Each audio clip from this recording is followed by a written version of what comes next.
अखण्डमण्डलाकारं व्याप्तं येन चराचरं तत्पदं दर्शितं येन तस्मै श्रीगुरवे नमः।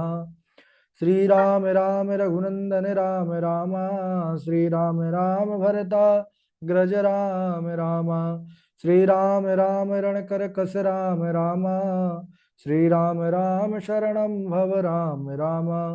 माता रामो मत्पिता रामचन्द्रः, स्वामी रामो मत्सखा रामचन्द्रः, सर्वस्वं मे रामचन्द्रो दयालुर्, नान्यं जाने नैव जाने न जाने। अंजनानंदनम वीरम जानकी शोकनाशनम, कपीसमक्षहंतारम वंदे लंका भयंकरम। भक्ति भक्त भगवंत गुरु चतुर्नाम वपुएक, इनके पद वंदन किए नासत विघ्न अनेक। बोलिए श्री राघवेंद्र सरकार की जय, रामायण श्री राम कथा की जय, श्रीमद् गोस्वामी तुलसीदास जी महाराज की जय। परम मंगल में परात्पर अखिलेश्वर, अचिंत कल्याण गुणगण निधान, सर्वेश्वर सर्वाधिपति, श्रेष्ठ आचरणवान, प्रजा के सुखदाता, आनंद कंद, श्री रामचंद्र, श्री कौशल्या आनंद वर्धन, अवध नरेंद्र नंदन, श्री रघुनंदन, विदेह वनस वै जयंती, जनक नरेंद्र नंदनी, भास्वती जगदीश्वरी, माँ सुनैना की आंखों की पुतलिका, विदेहजा जनकजा जनकाधिराज तनया, जनक राज किशोरी, वैदेही मैथिली, श्री राम प्राण वल्लभा श्री जानकी जी। इन दोनों युगल सरकार के पावन चरणारविंदों पर कोटि नमन, नतमस्तक वंदन एवं अभिनंदन। तीनों मैया चारों भैयाओं के चरणों में कोटि कोटि प्रणति। अनंत बलवंत गुणवंत श्री हनुमान जी महाराज के पावन चरण कमलों पर कोटि कोटि प्रणाम। समस्त भूतादिक सिय राम मैं सब जग जानी, करहूं प्रणाम जोरी जुग पानी। हम सबका यह परम सौभाग्य कि श्री राम कथा की तैयारी का पावन विचार संकल्प लेकर के एक स्थान पर एक साथ जुड़ करके प्रभु श्री राघवेंद्र का यह पावन चरित्र सुन रहे हैं, समझ रहे हैं, तैयार कर रहे हैं। इस समय हम सब बड़े ही पावन चरित्र पर, प्रसंग पर बने हुए हैं, जिसमें प्रभु श्री राघव सुग्रीव जी पर कृपा करके उनको अपना मित्र बनाते हैं, मित्र स्वीकार करते हैं। और जो अधर्म पूर्वक बाली अत्याचार अन्याय कर रहा था, सुग्रीव के ऊपर उनको बड़ा कष्ट दे करके रखा था, तो भगवान ने एक ही बाण पर बाली को भी परमधाम भेज दिया। इसके बाद सुग्रीव का जब अभिषेक करवा दिया गया, वह राज्य की सत्ता को पा करके भगवान के कार्य को ही भूल गए। बाद में लक्ष्मण जी के समझाने पर यह स्मरण आया कि अरे प्रभु श्री राम जी का कार्य तो मैं भूल ही गया, और मित्र के नाते भगवान श्री राम ने मुझ पर इतना बड़ा अनुग्रह किया और मैं उनके वचन को भूल गया। बाद में खूब आकर के प्रभु के चरणों में उसने क्षमा याचना किया है और प्रभु राघव प्रसन्न हुए हैं। सब दिशाओं पर महाराज सुग्रीव ने वानरों की सेना को भेज दिया। इधर अंगद जी के साथ हनुमान जी हैं, जाम्बवंत हैं, ये गए हैं। हनुमान जी जब प्रभु के चरणों में प्रणाम किए जाने के लिए आशीर्वाद मांगे, प्रभु ने मुद्रिका उतारा है और उतार करके हनुमान जी के हाथों पर दिया है और कहने लगे कि हनुमान, यह मुद्रिका जब जानकी से मिलना तो उनको दिखा देना, उनको दे देना। यह मुद्रिका से पहचान हो जाएगी कि तुम मेरे ही प्रिय सेवक हो। और जब तक मैं उनके पास नहीं पहुंच रहा, तब तक उनके जीने के लिए बहुत बड़ी एक सहयोगी हो जाएगी। इस प्रकार हनुमान जी जब अपने सौभाग्य को देखते हैं कि प्रभु राघव ने मुझे मुद्रिका दिया, इसका मतलब है कि प्रभु राघव यह सौभाग्य, यह श्रेय मुझे ही प्रदान करना चाहते हैं। अब प्रणाम करके हनुमान जी महाराज वहां से चल देते हैं। सभी के साथ वे ढूंढते ढूंढते पहुंचते पहुंचते पहुंच गए सागर तट पर। सामने क्या देखते हैं कि विशाल सागर है जिसका कोई पारावार नहीं। अब सागर को कैसे पार किया जाए, यही सबसे बड़ा एक संकट सबके सामने आ गया। सब विचार करने लगे कि इस सागर से पार किस प्रकार किया जाए। अब इधर यहाँ पर जो जटायु के एक भाई हैं जिनका नाम है संपाति, सागर तट पर यह पड़े हुए हैं, थोड़ी दूर पर एक गुफा पर, कंदरा पर। उन्होंने जब देखा कि कुछ वानर आए हुए हैं तो संपाति बड़ा प्रसन्न हुआ। इधर सभी लोग दुखी हैं कि सागर से पार तो जा नहीं सकते, लौट करके भी नहीं जा सकते, नहीं तो सुग्रीव हमें तुरंत प्राणदंड देंगे। मरना तो निश्चित है, तो यहीं हम किनारे पर ही मर जाए। यह सुनते ही संपाति जो गीध था, यह जोर जोर से हंसने लगा और कहने लगा कि देखो, आज मुझे भगवान ने आहार प्रदान कर दिया। क्योंकि जो गिद्ध होता है वह मुर्दे का ही भोजन करता है। तो वो जब उसने वचन सुना कि हम सब मर जाएंगे ही सागर के तट पर, लौट करके नहीं जाएंगे, तो गिद्ध प्रसन्न हुआ कि आहार मुझे भेज दिया है भगवान ने। अब जैसे ही उस गिद्ध की आवाज को सुना तो सारे बंदर और डर गए। तब जब इस प्रकार सब डरने लग गए तो मन में विचार करते हैं अंगद, हनुमान आदि सब कि देखो, एक यह गीध है जो हम प्रभु श्री राम के सेवा में जा रहे हैं, हमको खाने की बात कर रहा है। और एक वह गीध था जटायु जो प्रभु राम के सेवा के, राम की भक्ति के लिए अपने प्राणों को भी त्याग दिया। अरे कही अंगद विचार मन माही, धन्य जटायु सम को नाही। राम काज कारण तनु त्यागी, हरिपुर गयो परम बड़ भागी। बात कर रहे हैं कि अरे, वह जटायु कितना श्रेष्ठ था जो प्रभु श्री राम के कार्य के लिए अपने तन प्राणों को त्याग दिया, और प्रभु कृपा से वह भी हरिपुर गयो परम बड़ भागी, प्रभु के परम धाम को प्राप्त हुआ। जैसे ही जटायु शब्द उन वानरों के मुख से संपाति ने सुना, सहसा अचंभित हो गया। जटायु, जटायु को तुम सब कैसे जानते हो? उन्होंने सारी कथा बताया, किस प्रकार प्रभु श्री राम जी की सेवा में जटायु ने उनकी पत्नी जानकी को राक्षस राज से बचाते हुए कैसे वीरगति को प्राप्त हुए। सारी जब करुण कथा कही है, तब तो महाराज संपाति के नेत्रों से झरझर आंसू की धारा चलने लगी कि देखो, मैं कितना बड़ा भागा। राम जी की सेवा में एक मेरा भाई जो प्राणों को त्याग दिया, और मैं सेवा में विघ्न डाल रहा हूं। इनको मैं खाने का विचार बना लिया था। अब इधर राम जी को सुनते ही संपाति को उन मुनि की याद आ गई जो कुछ समय पहले उनको उपदेश दिया करते थे। राम जी की महिमा चंद्रमा नाम के एक मुनि थे जिनके मुख से उसने सुन रखा था। तो उसने वानरों से कहा कि सबसे पहले मैं अपने भाई को तिलांजलि दूं, उसका मैं तर्पण करूं, इसलिए मुझे सागर तट पर तुम लोग उठा करके, क्योंकि मेरे पंख जो है तो जल चुके हैं, मेरे पंख नहीं है, मैं पंख विहीन हूं, अपने से जा नहीं सकता, मुझ पर कृपा करो, मैं तर्पण कर दूं भाई का, और मैं आपके खोज में सहयोग प्रदान करूंगा। वो काया से तो नहीं कर सकता, शरीर से, लेकिन मैं वचन से कर सकता हूं। मैं आपको जरूर पता बतलाऊंगा कि जनक नंदनी इस समय कहाँ पर है। हनुमान जी आदि सभी वानरों ने गिद्ध संपाति को वहां से उठाया है, सागर तट पर ला करके बिठाया है, और उसने विधिवत रूप से अपने भाई का तिलांजलि उसको दिया है।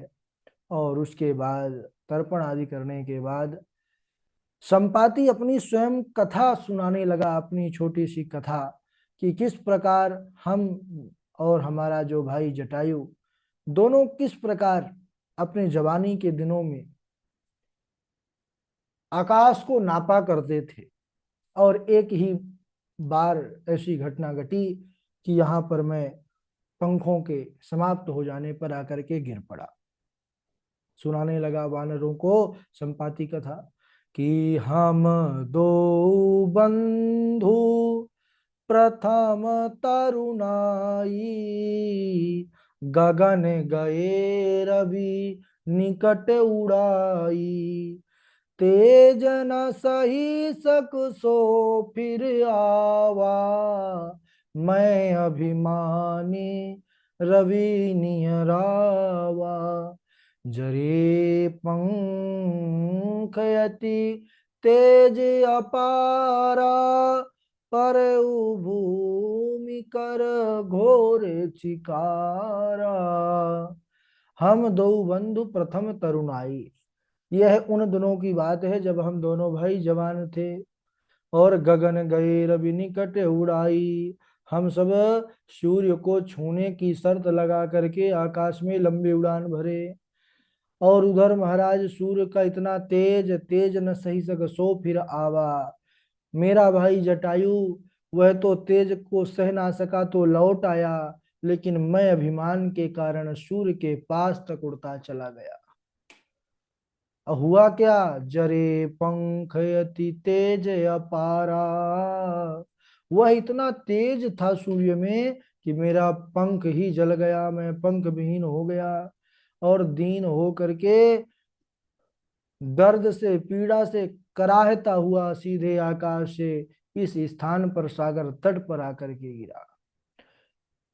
मुझ पर अनुग्रह किया एक महात्मा ने, चंद्रमा नाम के मुनि, उन्होंने मुझे बहुत प्रकार से उपदेश दिया, मुझे ज्ञान देकर के मेरे कष्ट दुख को दूर किया। उन्होंने ही मुझे बतलाया था कि त्रेता में ब्रह्म मनुष्य शरीर धारण करेंगे, दशरथ पुत्र राम के रूप में उनकी स्त्री को राक्षस हरण करके ले जाएगा, और उसकी खोज करते हुए कुछ वानर तुम्हारे पास आएंगे, तब तुम उनको उनकी खोज का पता बतला देना, और उसी समय तुम पवित्र हो जाओगे, तुम्हारे पंख अपने आप निकल आएंगे।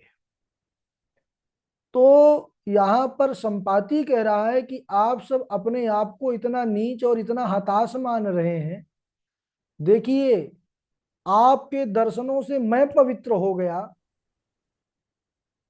आप राम के दूत होकर के अपने आप को इस प्रकार तुच्छ समझ रहे हैं। अरे संपाति को अब ज्ञान, उसका ज्ञान उदय हो गया। उसने कहा, समझाया कि देखो ज्यादा सोच विचार मत करो, सारी लीला प्रभु की पहले से ही तय है कि क्या कहाँ कब कैसे होना है, किसके द्वारा होना है, सारी बातों का पहले से ही निश्चय है। बस तुम सब उसे जानते नहीं हो, इसीलिए दुखी हो रहे हो। चंद्रमा मुनि ने मुझसे कहा था कि जब वह रामदूत से तुम मिलोगे तो तुम्हारे पंख आ जाएंगे, तो देखो मेरे अभी अभी कैसे कोमल कोमल पंख निकल आए हैं। अब इधर गीध जो है, गीध की बड़ी अपार दृष्टि होती है, गीध दृष्टि अपार। उसने वहीं से बैठे बैठे संपाति ने देखा और कहा, देखो वह लंका नगरी रावण की, वहां पर अशोक वाटिका पर अशोक वृक्ष के नीचे माता सीता शोक मग्न चिंता तुर दुखी मन से बैठी हुई है। मैं तो बूढ़ा हो गया, अगर मैं अपने यौवन के दिनों में होता तो यह मेरे लिए एक दाएं हाथ का काम था, लेकिन अब मैं वृद्ध हो गया हूं, इसलिए शरीर से मैं तो सहायता करने में समर्थ हूं। हाँ, मैं वचन से तुम्हारी सहायता किया। अब 100 योजन समुद्र जो पार करेगा वही बुद्धिमान श्री राम जी का कार्य कर सकता है, इस प्रकार संपाति ने कहा। और यह भी समझाया कि आप लोग धीरज का त्याग मत कीजिए, धीरज धारण कीजिए, और राम जी का मन में ध्यान कीजिए, उनके चरणों का स्मरण कीजिए, आपका कार्य बन जाएगा। अब इधर जो जले हुए पंख थे वह निकल आए पूर्ण रूप से। गीध संपाति उड़ते उड़ते बस इतना ही कहा कि जिसने मुझे पंख दिए वह आप सबकी सहायता करेंगे। तुम तो बिना पंख के ही उड़ करके समुद्र पार करोगे, यह मेरा विश्वास है। ऐसा संपाति कह करके महाराज वहां से अपने सुंदर पंखों के द्वारा उड़ान भरी है। और इधर जो वानर सेना है उनको बड़ा भारी बल मिला है, क्योंकि जब उसने कहा कि मुझ जैसे पापी पर इतनी कृपा कर दिया भगवान ने, फिर तो तुम तो साक्षात उनके दूत हो। अरे पापियो जाकर नाम सुमिरहि, अति अपार भव सागर तरही। संयोजन की बात करते हो, भव सागर अपार है, कोई पारावार नहीं है, लेकिन राम के नाम से ही भव सागर जी उतर जाता है। अरे तासु दूत तुम ताजी कदराई, राम हृदय धरि करहूं उपाई। समझाया कि अरे तुम तो उनके सेवक हो जिनके नाम से मनुष्य जीव भवसागर से तर जाता है, और यह साधारण सा सागर 100 योजन का तुम पार करने के लिए चिंतित हो रहे हो। अरे तुम उनके केवल चरणों का ध्यान करो, तुम अवश्य ही इस 100 योजन के सागर को एक छलांग में पार कर सकते हो। ऐसा कह करके वह महाराज उड़ान भरा, वहां से चला गया। अब सभी वानरों को बड़ा आश्चर्य हुआ कि देखो, यह संपाति गीध जिसके पंख नहीं थे, यह एक स्थान से उठ करके दूसरे स्थान तक जाने में समर्थ नहीं था। अभी अभी हमने इसको लाद करके उठा करके सागर तट पहुंचाया था, लेकिन प्रभु राम की कृपा की इतना जल्दी इसके पंख निकल आए। भगवान की लीला को, माया को प्रणाम किया है सबने और भगवान का ध्यान किया है। अब सब विचार करने लगे कि कौन करेगा सागर पार। सब अपने अपने बुद्धि बल विवेक के बारे में बताने लग गए। किसी ने कहा कि मैं इतनी दूर तक चले जाऊंगा, किसी ने कहा मैं 90 योजन तक चला जा सकता हूँ, लौट करके वहां से आ भी सकता हूँ, लेकिन 100 योजन पार करना थोड़ा मेरे लिए ठीक नहीं है। सब अलग अलग बात कह रहे हैं महाराज। जो परम वीर हैं जाम्बवंत जी, उन्होंने कहा कि देखो अब मैं बूढ़ा हो चुका हूँ, नहीं ये 100 सागर क्या। अरे जो यह जाम्बवंत हैं ये आज के नहीं है सज्जनों, यह इनके सामने भगवान ने 3 अवतार लिया, वामन, परशुराम और दशरथी राम। सो वामनावतार के समय इनकी जवानी थी। उस समय यह जब विराट रूप लेकर के भगवान त्रिभुवन को नाप रहे थे, तो कहते हैं कि उस समय 2 घड़ी में ही इन्होंने पूरे ब्रह्मांड की भगवान की परिक्रमा कर लिया था, और एक नहीं 7 प्रदक्षिणा किया था। जिस शरीर से उन्होंने तीनों लोक नापे थे उस शरीर की 7 परिक्रमा करना, अब आप विचार कर लीजिए, वो भी 2 घड़ी में। तो फिर 100 योजन का सागर क्या था। लेकिन बस यही बोले कि अब शरीर वृद्ध हो गया है।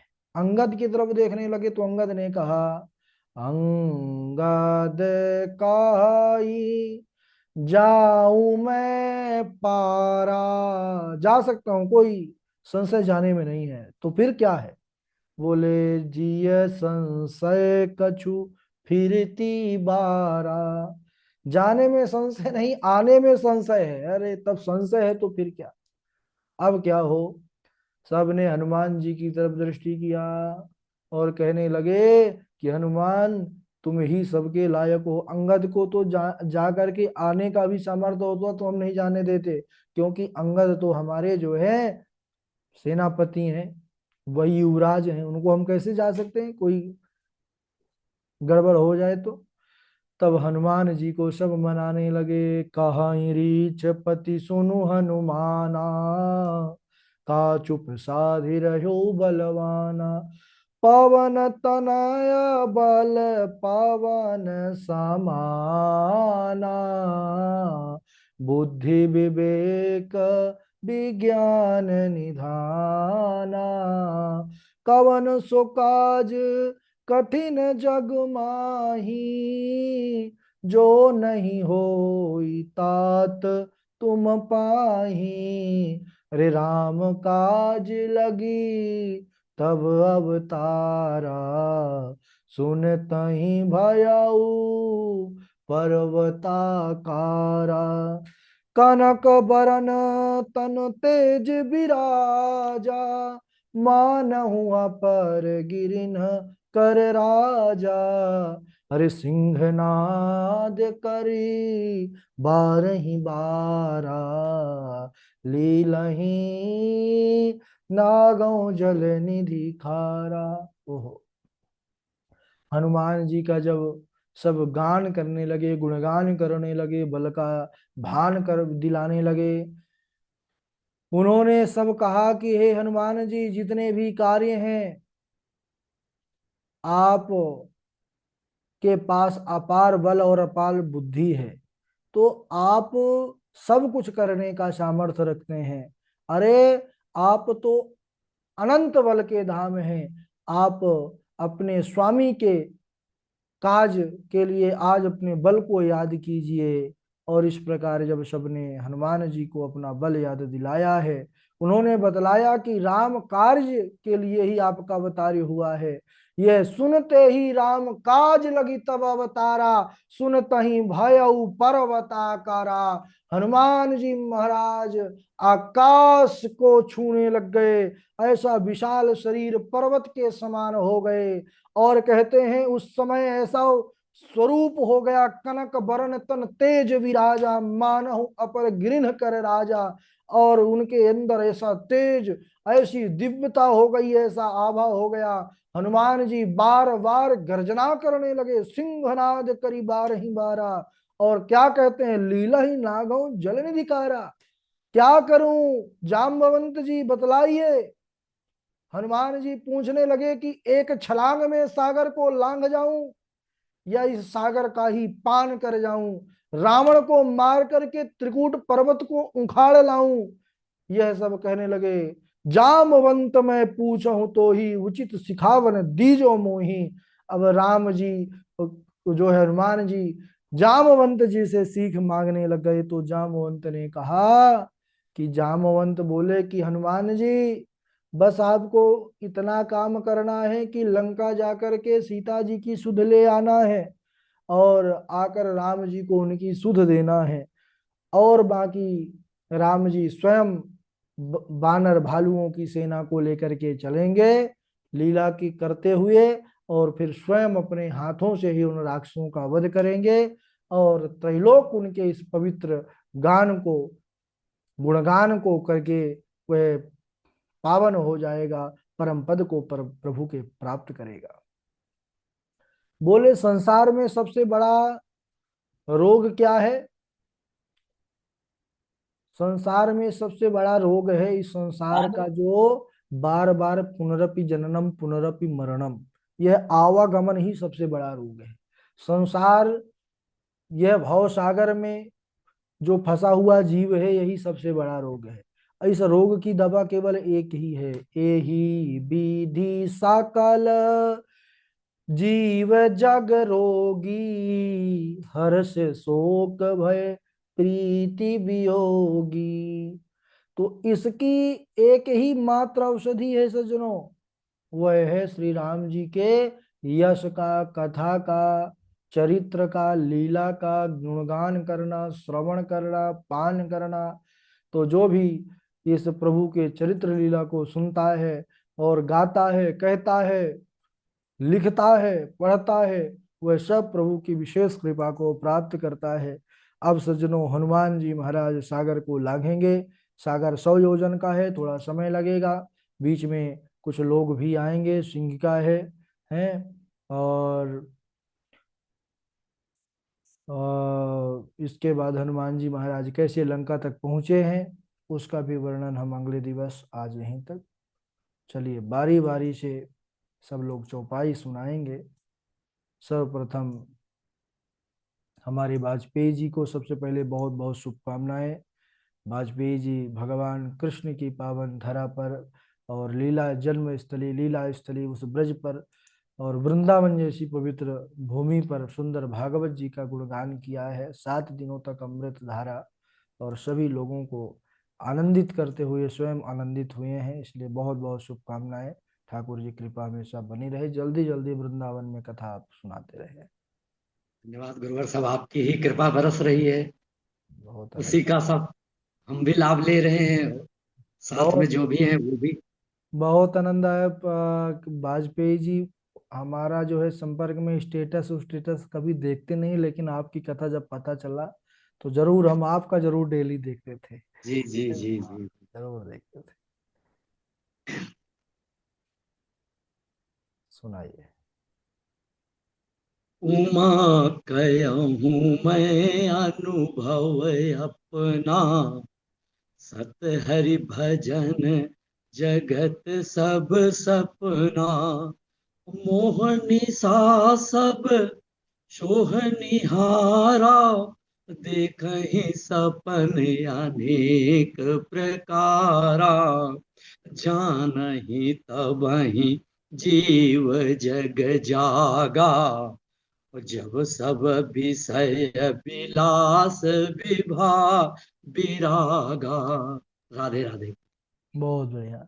रसिका जी हैं, और फिर पावनी जी हैं, सुष्मिता जी हैं, और पूर्वी जी हैं, संजीव जी हैं। सुनाइए। राधे राधे जी, प्रणाम। सुनाइए। जन्म जन्म मुनि जतनु कराही, अंत राम कही आवत नाही। जासु नाम बल शंकर कासी, देत सबहि सम गति अविनाशी। अब नाथ करि करुणा विलोकहु देहु दोबर मांगहु। जेहि जेहि जोनि जन्महु, जेहि जोनि जन्महु कर्म बस तहाँ राम पति अनुरागहु। यह तनय मम सम विनय बल कल्याण प्रद प्रभु लीजिए। गरीबाह सुर नर नाह आपन दास अंगद कीजिए। सुर नर मुनि सब की यह रीति, स्वार्थ लाग करे सब प्रीति। राधे राधे गुरु जी, प्रणाम। राधे राधे गुरु जी। राधे राधे गुरु जी। राधे राधे। सुनाइए सुनाइए, सब लोग सुनाइए। मम लोचन गोचर सोयावा, बहुर की प्रभु अस बहनी बनावा। सो नयन गोचर जासु गुण नित, नेति कह श्रुत गावही। नित पावन मन जो निरस करि मुनि ध्यान कबहु न पावही। मोहि जानी अति अभिमान बस प्रभु कयऊँ राखु शरीरहि। अस कवन सठ हट कोटि सुर तरु बार कहीं बबूरहि। अब नाथ करि करुणा बिलोकहु, देहु जो वर मांगहु। जेहि जो निजन्मो कर्म बस तिय राम पद अनुरागहु। यह तने मम सम विनय बल कल्याण प्रद प्रभु लीजिए। गही बाह सुर नर नाह आपन दास अंगद कीजिए। राम चरण दृग प्रीति करी बालिकीन तनु त्याग। सुमिरन मान जिमि कंठ ते गिरत न जाहि नाग। राम बाल निज धाम पठावा, नगर लोग सब व्याकुल धावा। नाना विधि बिलाप कर ताला, छूट केस ना देह संभाला। बरसी जलद भूमि निराए, जथा निहय बुध विद्या पाए। बूंद आघात सहै गिरि कैसे, खल के बचन संत सह जैसे। क्षुद्र नदी भरी चरहि तुराई, जस थोरऊ धन खल इतराई। भूमि परत बा डाबर पानी, जनु जीवहि माया लिपटानी। सुग्रीवहु सुधि मोर बिसारी, पावा राजकोष पुर नारी। जहि सायक मारा मैं बाली, ते सरहतो मूढ़ कही काली। तासु कृपा छूटहि मधु मोहा, ता कहूँ माँ की सपनहु कोहा। जानहु या चरित्र मुनि ज्ञानी, जिन रघुबीर चरण रति मानी।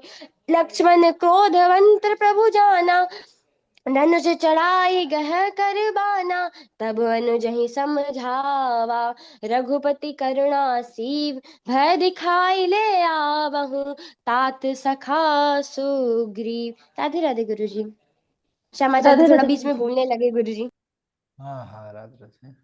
राधे राधे गुरु राधे राधे जी। गुरु जी। राधे राधे, सुनाइए। चितवहि चकित विचित्र बिताना, रचना सकल लौकिक नाना। विधि चरजु विशेषी, निज करनी कहु कथई न देखी। राम सिया राम जय जय राम। राम सिया राम जय जय राम। राधे राधे गुरु जी। हाँ, राधे राधे। जी गुरु जी। राधे राधे गुरु जी। राधे राधे, सुनाइए। खेलत रही। नेटवर्क में जाइए, गुरु जी नेटवर्क माइक में। ऑन किए हैं। नेटवर्क गड़बड़ है। हाँ, नेटवर्क गड़बड़ है भाई, संजीव जी उधर थोड़ा सा जाइए। मेरा भी गुरु जी डिस्टर्ब हो रहा था नेटवर्क की वजह से। चलिए, रसिका जी। राधे राधे गुरु जी। आवाज आ रही है हमारी ठीक से? हाँ यार, ये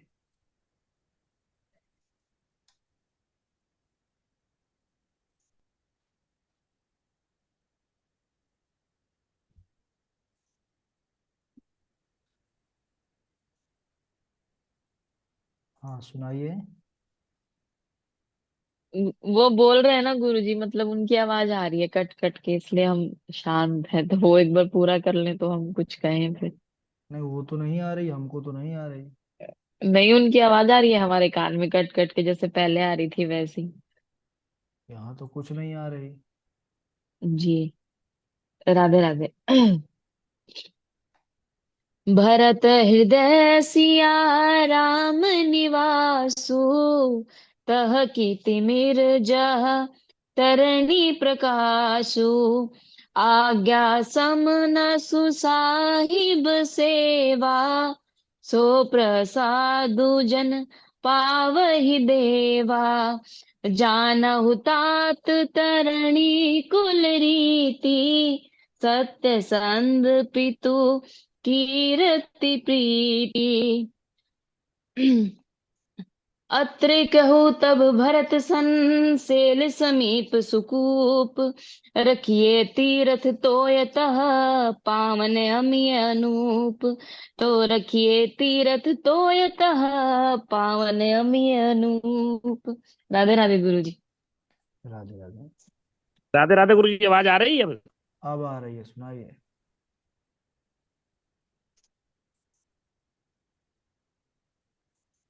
गुरु जी हमारा सही से हुआ। हाँ, आपका हुआ है। उस समय भी भैया जी का नेटवर्क चल रहा था।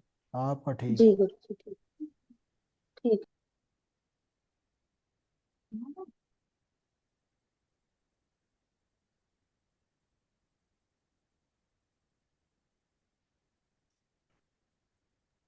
सब लोग सुना दिए हैं।